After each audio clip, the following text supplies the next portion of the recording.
evening and welcome to Rosie Presents. We're so happy to have you with us here tonight. Rosie Presents is the Rosie the Riveter Trust's virtual series that talks to different authors and educators and historians and community leaders about the many dimensions of the World War II home front. And tonight we are so excited to have Flora, Ninomiya, and Jim Oshima with us, who are both interpreters at Rosie the Riveter World War II Homefront National Historical Park. I'm hoping that both of you can take just a moment to introduce yourself a little bit more. Flora, do you want to start? Okay. My family is part of the nursery people that settled in El Cerrito and in Richmond. And it was my grandfather who first came and was able to get a piece of property that already had greenhouses. And that's how we got started. And this was in the early 1900s. And so our family has been in the Richmond area for over 100 years. And so I'm very proud of my family. And what we as Japanese Americans contributed to our county in this area that I live still today. I'm so glad you do. And how about you, Jim? My story is very similar to Flora's. My grandparents, both sides, were in the Richmond floral industry since the early 1900s. My mother's family was next door neighbors with Flora's, and so she's known me all my life.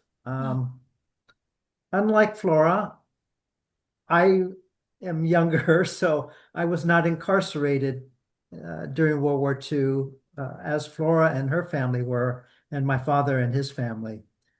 So I'm recount stories of my family stories of what they went through and the history of our community in Richmond and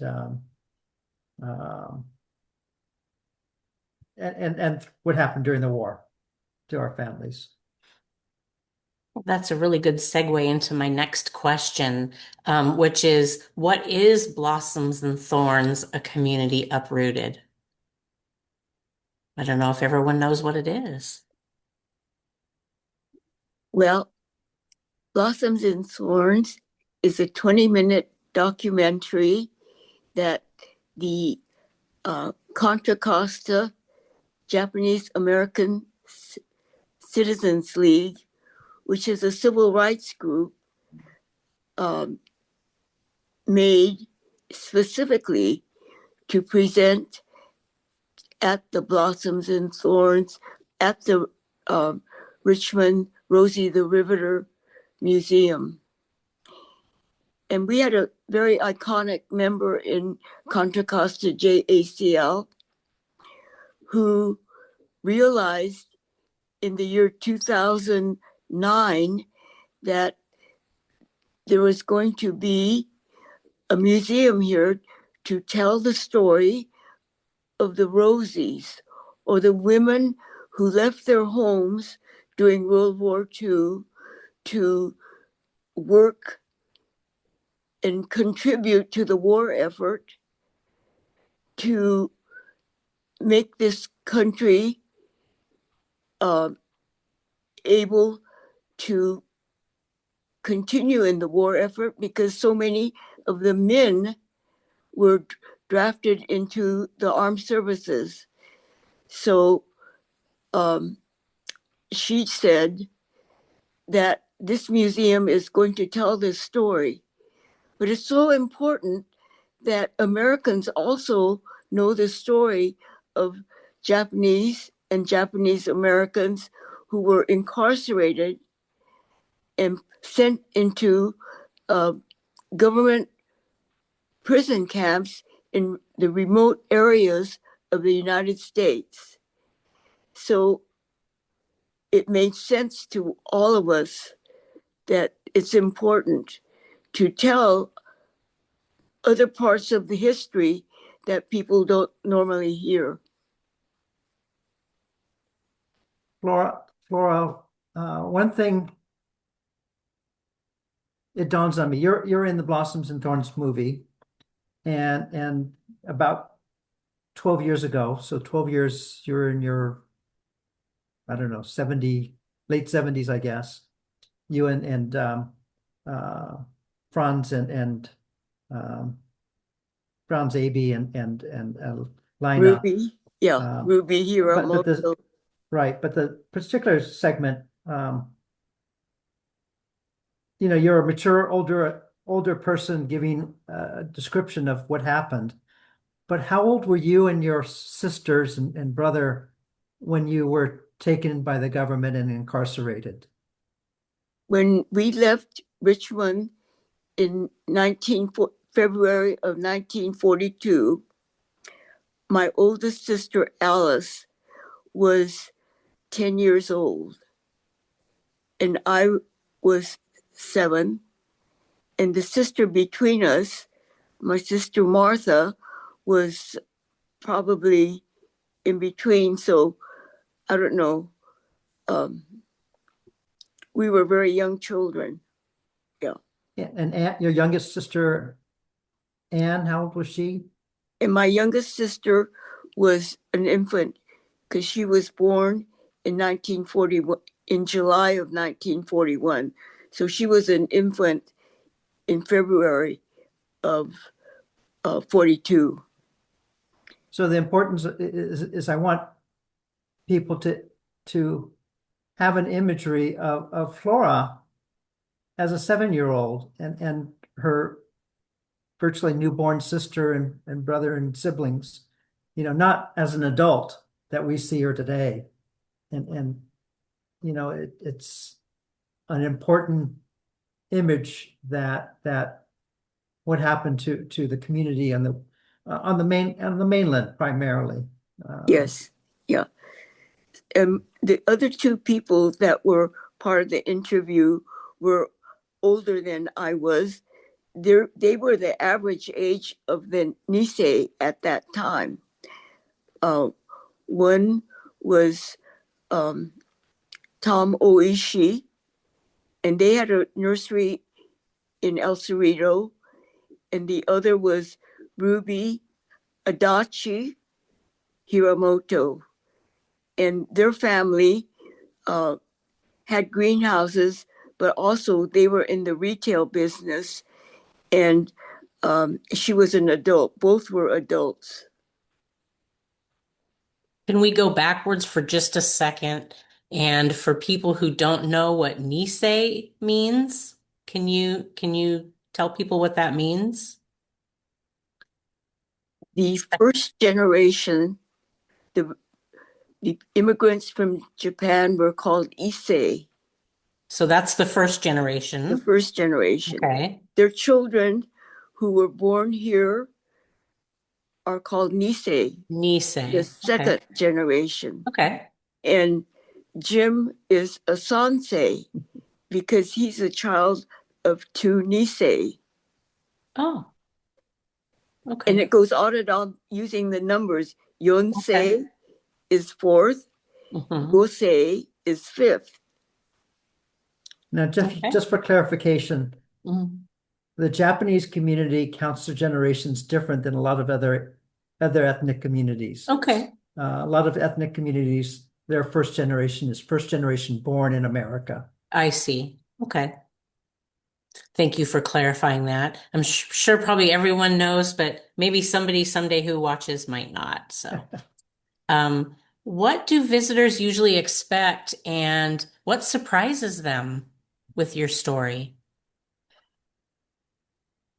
I have no idea what people expect when they come, Okay. but the Okay. general format is that we show the film, and then we have a group discussion afterwards. And at that time, of course, many of the younger people that come have never heard of this experience of incarcerating American citizens. And so it's a surprise to them. But most of the people that come to hear us are older. Many are senior citizens. And so they come, and if they're from the area, they have heard our story. But if they come from other states, because Rosie the Riveter is a national museum, and people like to go to national, and the displays that they have are really wonderful. I So yeah. agree. Yeah. How about you, The, Jim? the people I've met, um, a variety. We have families who travel and are homeschooling their kids. Oh, And so okay. they tour the national park systems, and they're very much into history. What a great way Uh, to educate your kids. It's yeah. amazing. Yeah. And so I think they're looking for authentic stories. And, um, many of the people who come are from the West Coast, so they have some familiarity, or if they're from the Bay Area, they've heard stories Mhm. about the Tan Fran Assembly Center, which was the temporary prison, Mhm. or Santa Anita in Los Angeles. Right. Um, but I think through our film and through our speakers on Fridays, we can fill a lot of gaps in to the story, with factual history, that makes you kind of have to question what the propaganda at the time was, as to Mhm. why they did this. And one thing that rings a bell is that, in Hawaii, there were only about 2,000 Japanese that were incarcerated through the FBI. There Okay. was no mass incarceration like there was on the mainland. Hmm. And I'm perplexed that, Japan bombed Pearl Harbor, Hawaii. Yeah. What do you have any theories about that? So President Roosevelt gave the army the authority to carry out these orders to arrest and incarcerate people that the army felt were enemies of the state, were dangerous people. General Emmons, who's in charge of Hawaii, which was almost a 43% of the population in Hawaii was ethnically Japanese at that time. So he took a different perspective of it. He didn't feel that they were risks, which is, kind of baffling. You would think they um, would really carry out on the on the side of safety. But General DeWitt here on the mainland has a different background. He's a little bit older, um, has his prejudices, and he just mass incarcerated everybody, including Flora and her sisters and brother, children, newborns. Um, yeah, when it's so blatant, you really have to look into it and question as to why it happened. So that's the things that we bring up is the data to make people question things. Hmm. So that's one of the ways that you keep it fresh and meaningful. And given what's happening today, it's so important to talk about this and tell these stories. Not just today, I look back at the story and through my adult life in the 70s, I go back to the oil crisis of waiting in line at gas stations I remember that and too. and the blaming of the brown people that we thought Mhm. were at fault for that Mhm. rising oil prices. Mhm. 1995, the bombing of the Oklahoma government facility. First recollection I remember is blame it on the Muslims. Well, as Mhm. we know now, it wasn't the Muslims that time, but we Yeah. were quick to judge and and replicate something that happened to my community of Mm. Americans during World War II. Um, and unfortunately, it's just a pattern that goes on to other people. So that's, I think, why, what I've learned from Flora is why we have to be vigilant at telling our story because it's happening to other people. Right. Right. Do you see differences in how different audiences respond?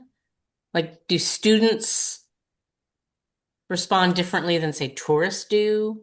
Or obviously, somebody who's familiar with the story would react differently to somebody who didn't know the story.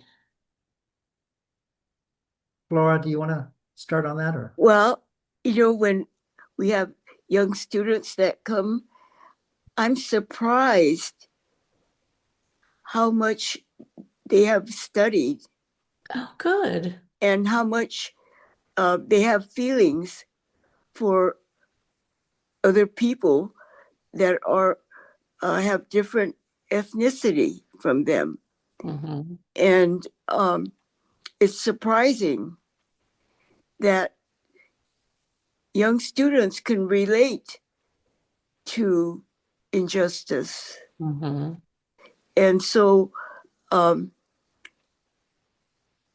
I have great hopes in our young generation that's coming along because I feel that the way problems in our government or problems in the world are Hmm. presented to them are done in much more depth than I had ever experienced as a Yeah. child. Yeah, I think that's true. And it gives me hope too, Flora. Yeah. Yes. Yeah, it does. It gives me hope too. Yeah. Okay, let's see. Jim, do you have any other comments about different audiences or? The kids, I agree with Flora that when the kids hear the story of World War II, they kind of look at what's going on today and think, well, it's kind of similar. Hmm. But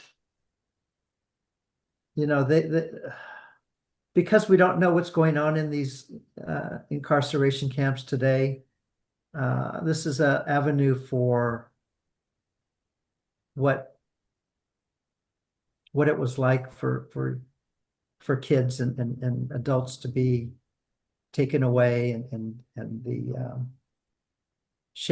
shame of being accused of not being uh, um, a good American, Hmm. Hmm. I can only and imagine the fear in the rest of the community and just, yeah, the angst it would all yeah. create. Yeah, it's, it's astonishing. Let's see. Let's pivot a little bit here. Um, what are the biggest misconceptions that you encounter? Or do you encounter misconceptions? Maybe you don't. Why don't I could take that one? Okay. Okay, good. For most of the people who come are kind of very interested in history. Like Flora says, they're seniors or the families that come who are homeschooled. They're really interested in getting a bigger in-depth knowledge base. Mhm. And so I think that they kind of understand what it's like. And I think the majority of the people we get are like that. Occasionally, I can think of one incident. He's a local man, educated, but he's quite a bit older, and um, he knew about our story. He embraced our story, that it was wrong. But then it shocked me that some of the statements he said about other communities were not as empathetic. Other communities aren't working hard enough. They don't deserve things, and that really shocked me. And you can't overreact because then they just dig in their hole, and so you have to present stories that make them think a little bit more. I in the 90s I had a work experience that shocked me. The executive at this one company, an older man, a Vietnam era soldier, um, made a statement about another ethnicity, another European ethnicity, derogatory statement. Mhm. And I'm the only non-Caucasian in the room. I'm thinking, oh my God, what does he really think of me if he's willing to make those comments out in public about another European ethnicity, a Mhm. Western European ethnicity? Um, so I think we take it for granted that those feelings are not out there. Um, and it just means that we have work to do. All the more reason for the park to be there. Right. Absolutely. There's a place for these stories to be told. Let's see. Um, have you had any moments with the audience that really surprised you?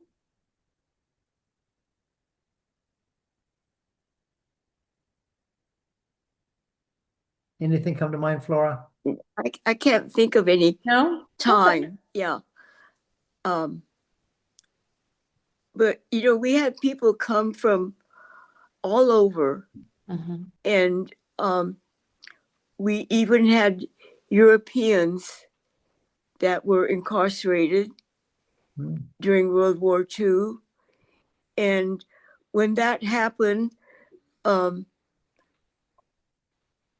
those people, they're mostly Jews, um, their war experience was really terrible because Yeah. they were in the war. And here in the United States, um, we did not experience war as No. they did. Right. And it just, I just felt, I really felt for those people. So do visitors with that in their background, do they share those stories with you after you present? We make it, we try to make people, we invite people to speak. And when you hear those stories that I have heard, there's not many, but of course, uh, it's a it's a moment that everybody in the room, I think, feels, and they can feel how their what they went through, or they also could be speaking of their parents, what they went through, but still, um, there's kind of a feeling of bringing everybody together as we hear those stories, Mm-hmm. and it's heartwarming to me. Yeah, and Yeah. I would never have um, I would never have had that experience if I hadn't been there in the room speaking, trying to get people to share their family stories. Every story is unique. And so I don't know, there's this wonderful feeling, almost like being in church. Yeah. Yeah. Mhm. It's sacred to share stories. Yes. Hmm. Yes. It is. I agree with you. Yeah. And I think that's wonderful that people feel like that's a space that's available to do that. And it's, it's a collective work amongst all of us to kind of help keep that space available. That feels poignant and that feels important. Yeah. Yeah. And so it has enriched my life. Yeah. Well, this is a good segue into my next subject, which was kind of to talk about the emotional weight of this kind of work that you do. And is it easy for you or is it hard for you to tell this story over and over?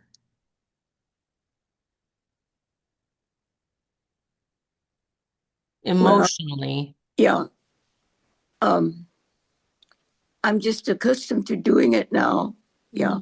But of course, um, I'm not speaking in public anymore because of my age. And we have wonderful speakers that are taking my place. And um, each story that they tell is unique to them. Mm. And so uh, they're doing a good job, including Jim. Yes. Yeah, Yes. yeah. How about you, Jim? You kind of kind of Yeah. carry it now. Um, so from every now and then, I'll get a little teary-eyed.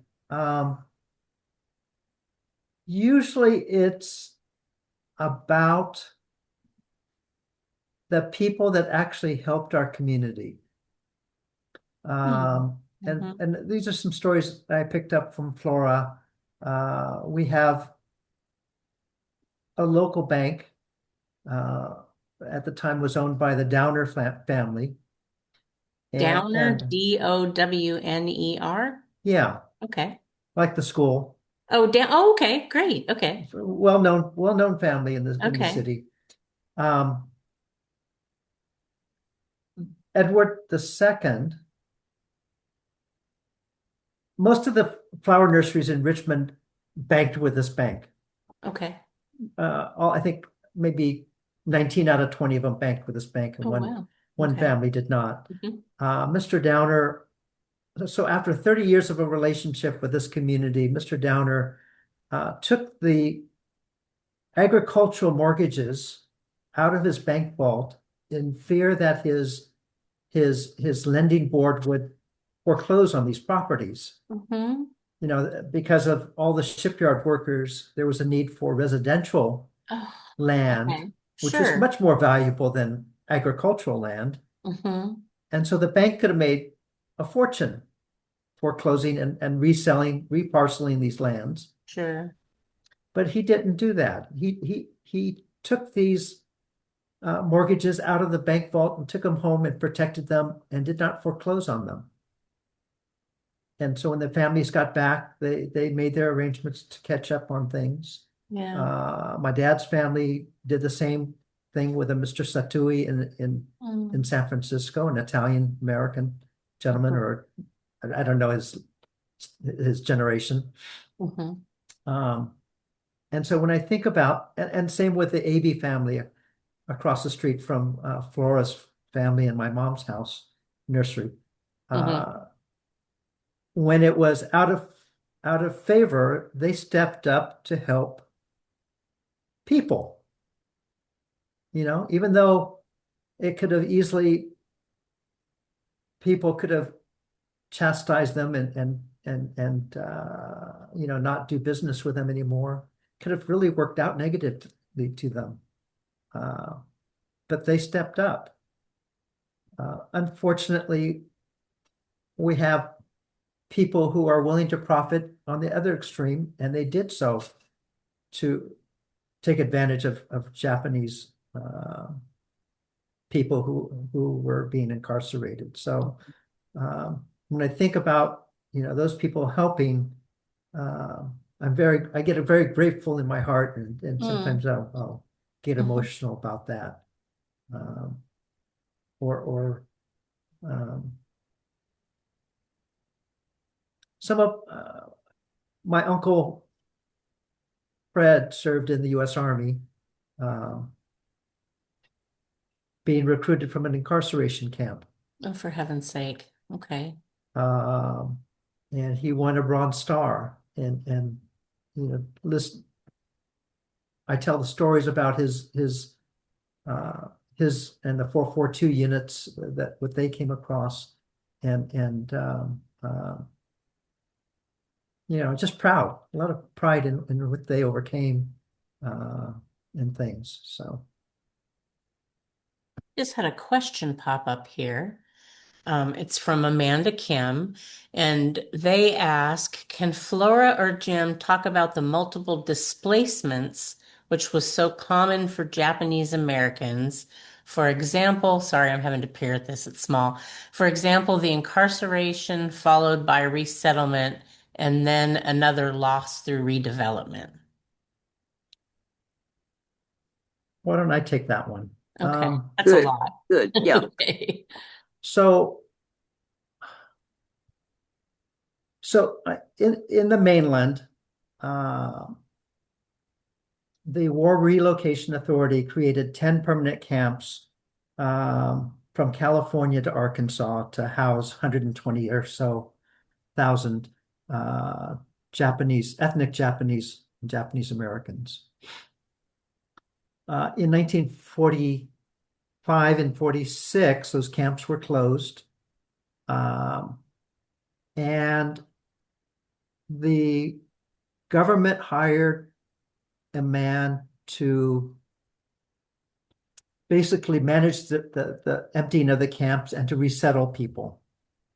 Okay.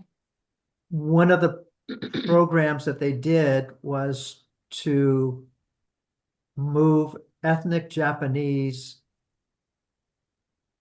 in different areas throughout the country. They So did away not, from where they were before? yes. Oh, So I think Denver was the largest resettlement for ethnic okay. Japanese. Chicago was maybe this number two. But you also had places like St. Louis, Missouri, um, So very New interior York. places Yeah, they didn't want them to congregate again. And so there was a actual program to to keep that from happening. yeah, keep them from For basically heaven's coming sake. back to the West Coast. Okay, I see. Um, maybe it was fear that there would be beatings of the people uh, in the West Coast. Um, and that was one of the easiest ways they thought of, or maybe there were other ulterior motives, and such. Um, as to redevelopment, some of the Japan towns, when the Japanese people had to leave in California, uh, were replaced, kind of like Harlem. Hmm. Harlem went through different ethnicities Yeah. over its lifetime. Hmm. And so the San Francisco Japantown area on Geary and O'Farrell, I think, Hmm. other communities moved in. And so Okay. when the Japanese were able to come back, um, slowly they were able to move back into their Japantown. And it was Japantown because of redlining. They were forced to live in certain block areas Right. pre-war. Hmm. Um, well, and then I think like Japantown also in the 60s probably went through a redevelopment period. And so they were taking old living quarters down and making new buildings. Okay. And so that kind of spread people back out to the suburbs, or in San Francisco, the other districts and things. Okay. So there was a reduced community was the long outcome. Here's an interesting question from Arlene. They ask, how long did it take for your entire family to reunite, and if you were all able to find each other? If you were separated from each other at all, and if you were able to find your way back to each other. Well, personally, in my family, my mother was American born, so she was a Nisei, and all of her siblings are Niseis.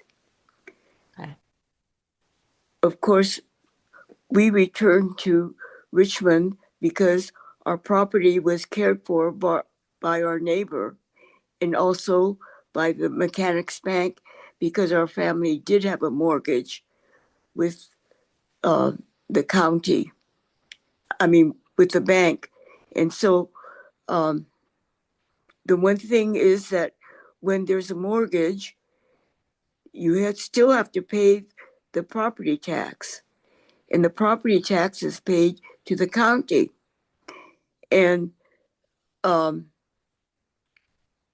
we certainly didn't have the money to pay our property tax. I think it was the Mechanics Bank who owned our property that paid the property tax. And so when we came back, we were able to repay the bank as we repaid the mortgage. But my mother's younger siblings, none of them owned a farm or had any place to go. And so they all settled in the Midwest. So my first cousins live in places like Kansas City, Missouri, Jefferson City, Missouri. I have one cousin that lives in Detroit, Michigan, and another cousin from another family grew up in Flushing, New York. Wow. So you're really spread all over the place So they never lived within a together. community like I lived in, Mm-hmm. where most of my closest friends were Japanese American. So we were very fortunate here in Richmond in that we acquired the lands before the California Asian land laws were passed in about 1913. So there are series of laws that have impacted our Japanese community, just like there were earlier laws that were impacting the Chinese community before in the 1850s and 60s. Some of those laws were closing off of immigration in 1924. Some of the laws were that the immigrants who could not become U.S. citizens, which was our case, couldn't own land. So there are alien land laws. And so if you came after those years and you were like farming, you were a sharecropper. You didn't own the land. You had been running that land for many generations or many years, and then taken away. And so a lot of those people didn't have anything to come back to in Richmond, in California. And so when the government was relocating them, they got a little scattered. So there's a whole series of laws targeting certain communities. Again, one of them was that Asians could not become naturalized citizens. And then you pass a law that, well, people who can't become a naturalized citizen can't own land. Right. You just sort of cascades. Yeah. Yeah. And one thing here in California, we kind of think those things won't happen again. But in the southern states, there are laws that have been passed the last couple of years preventing aliens from certain countries Mhm. of owning land. So, you really have to look beyond California sometimes to look at what's going on to other communities. It's a good thing this is a national park. Yeah. The NPS are very good We're, historian yeah, we're so lucky. people. Yeah. So this may seem like a trite question, but why does this history matter today, in your opinion, Flora? It's so important today because we have we can't depend on the government to protect the rights of immigrants. And it's so important that we treat people fairly, equally. And so I just think that um, we have to be strong in speaking out our opinions in who we elect into government to represent us. Um, it's it's so important that we not just think about ourselves, but the new citizens that want to come and live in the United States. How about you, Jim? Do you want to add anything?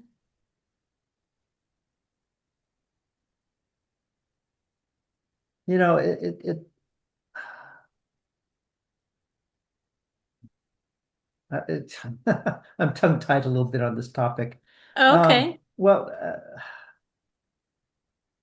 you know, part of human nature was to, it seems like, both in Europe and in Asia and other countries, um, marginalize other communities.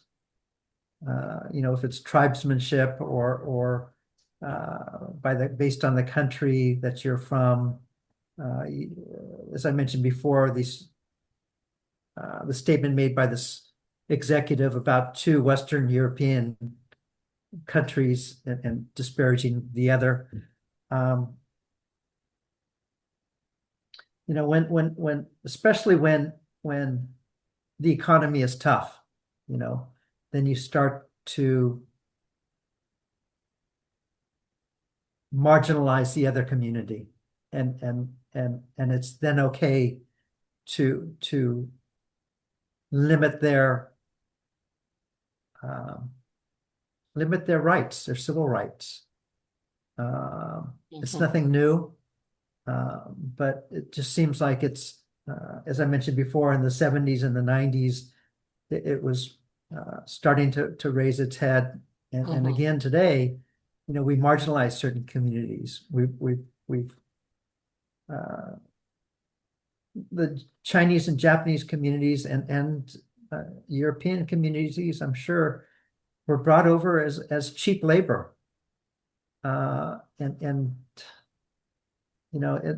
for Asians who couldn't become U.S. citizens, you're limited then. And then the laws that were passed were limiting to certain communities. And it's not, just Asians, it's many different communities that's uh, still having to overcome some things. Um, so, it's important to uh, have humanity and empathy with other people. And so I think that's one of the things I try to reflect, that where even though I'm telling my ethnic story, it happened to many of the different ethnicities over life, European, Asian, African American, African, but we just need try to share a little empathy with the other ones. Right. So that sounds like one of the things that you hope people take home with them is a sense of empathy and a sense that we should all be working together to create a just society. Those are such good things for Very people to good. Very walk good. away, walk away from a national park with. It's a Mhm. beautiful thing. Yeah. See, what does Carol say here? Carol says it's important to never forget what fear and panic can do to people's outlook. That's very true. That's right. Panic especially. Hmm. That's right. That's Hmm. right. Yeah. Yeah. It's astonishing. Let's see. If someone hasn't experienced the Blossoms and Thorns film yet, Mm. what would you say to invite them to come see? Flora? Well, the film is now um, been in use for, let's see, at least about 15 years. And I still think it's timely, um, even though we've moved on. Um, so I'm glad that um, our Japanese American community had the foresight to uh, put it together, because um, it's been a good way to tell a local story to our audience that comes. So I'm happy with it. But my vision is that things have changed, and my hope is that our Contra Costa JACL can make a follow-up film. Uh, we've we had a wonderful person named Ken Koka who conducted the interviews, and Donna Graves, who worked very hard to uh, put the film in order.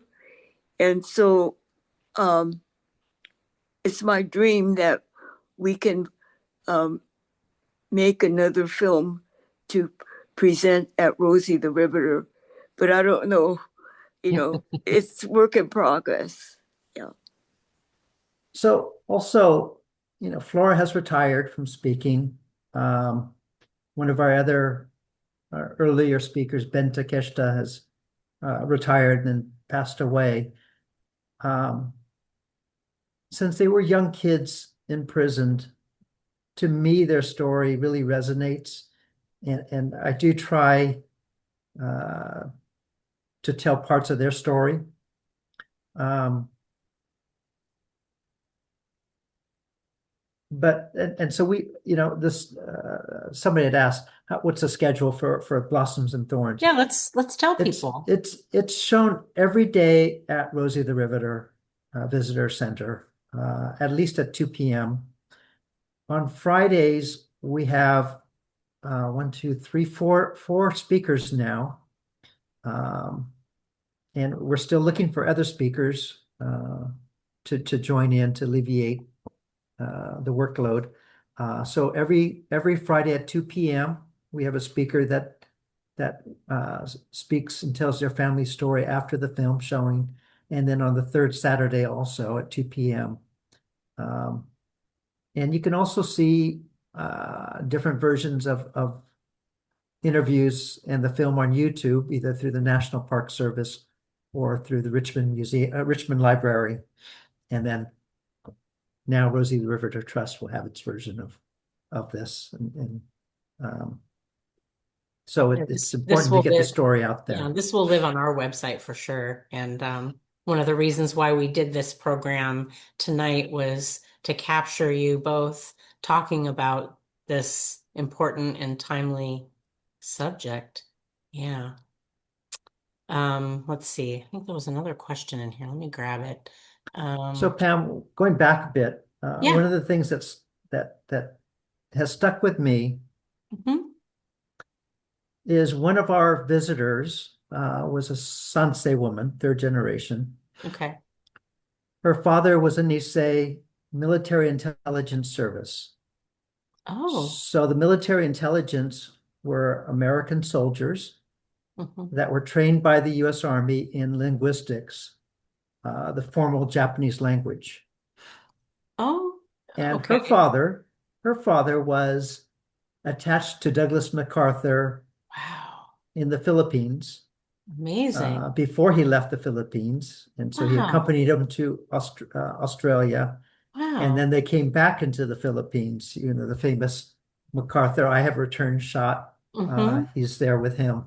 Wow. Um, and so there's like I've learned from Flora, there's 120,000 different stories.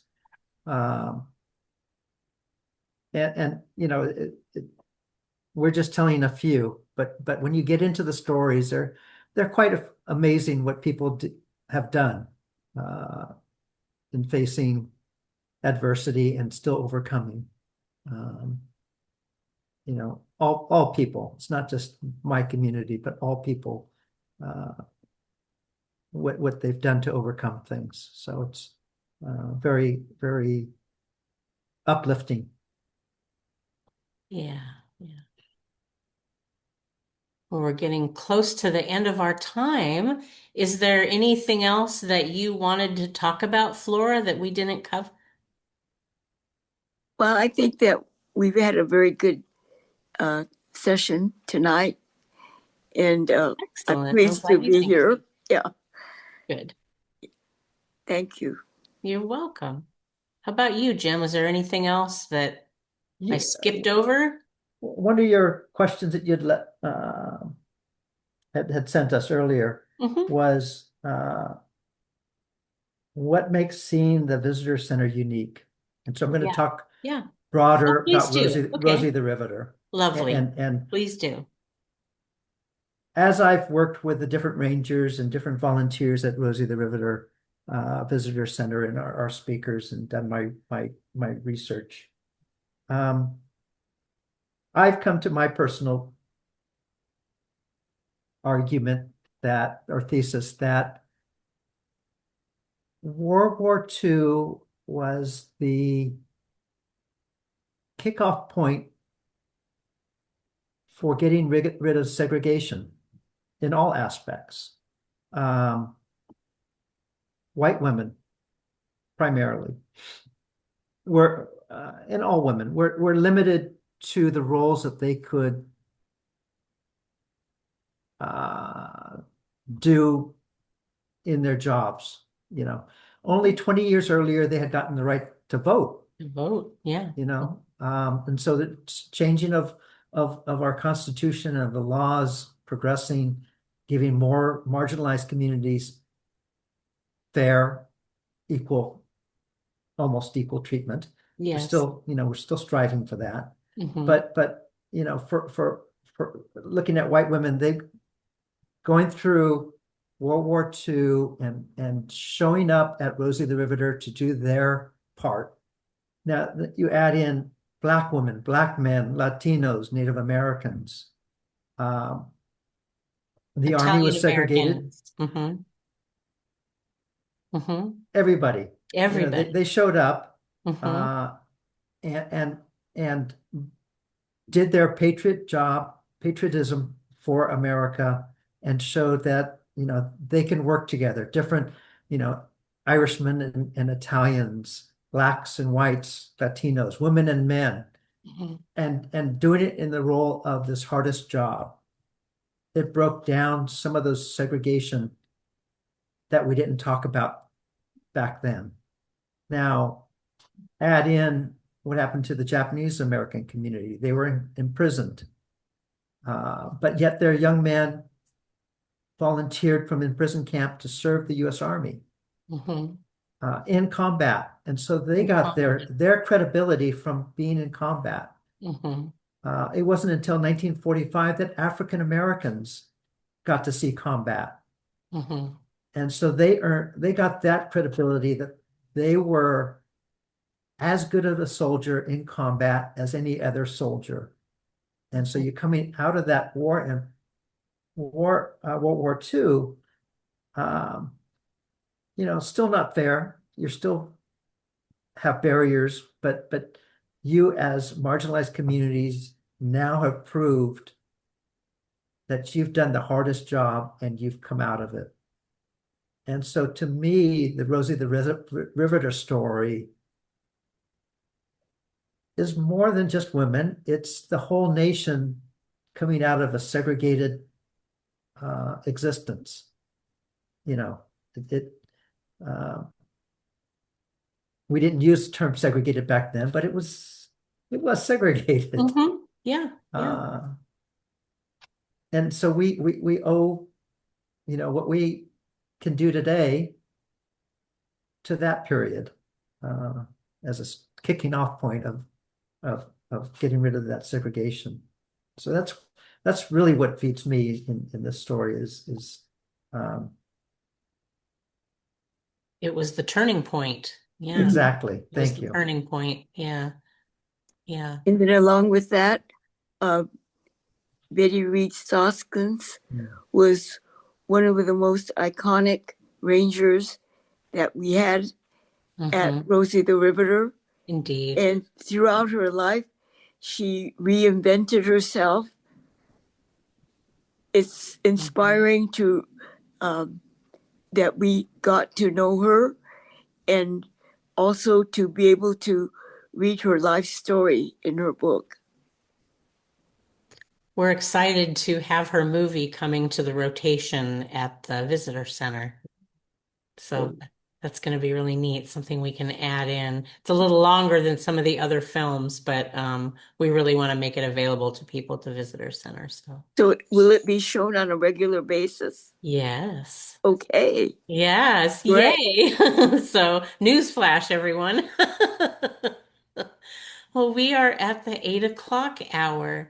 So, with thanks to Flora and Jim, thank you so much for joining us tonight and for taking this time to share so much of your story with us. Thank you. Thank you for having us. You're so welcome. Oh my gosh. Let me take a minute to say that the park is open 7 days a week and it's open 10 to 5 and I believe so. you can come to the park and enjoy everything it has to offer. And we look forward to seeing you there.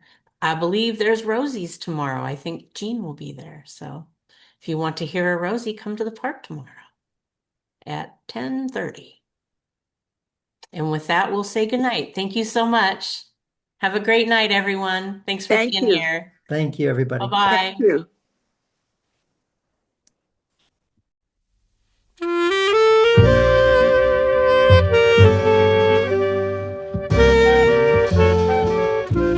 you.